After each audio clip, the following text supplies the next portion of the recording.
আশীর্বাদ আজ বিশেষভাবে প্রবাহমান, যা আমাদের জ্ঞানের পথে এগিয়ে নিয়ে যেতে চায়। তার বীণার সুরে আজ লুকিয়ে আছে এমন এক রহস্য, যা আমাদের জীবনকে সম্পূর্ণভাবে বদলে দিতে পারে।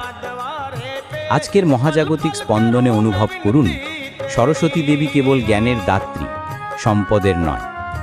তিনি আমাদের শেখাচ্ছেন যে প্রকৃত সম্পদ মানিব্যাগে নয়, মনের গভীরে লুকিয়ে থাকে।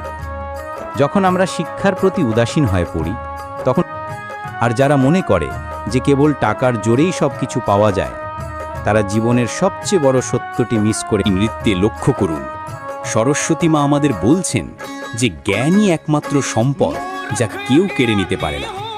অর্থ চলে যেতে পারে, সোনা হারিয়ে যেতে পারে, কিন্তু একবার অর্জিত জ্ঞান চিরকালের জন্য আপনার সাথে থেকে যায়। এই জ্ঞানই আপনাকে জীবনের প্রতিটি চ্যালেঞ্জে এগিয়ে রাখবে। যখন সব দরজা বন্ধ মনে হয়, তখন জ্ঞানই আপনার জন্য নতুন পথ তৈরি করে। কল্পনা করুন, একজন মানুষ যার কাছে প্রচুর টাকা আছে কিন্তু জ্ঞান নেই, সে কেবল অন্য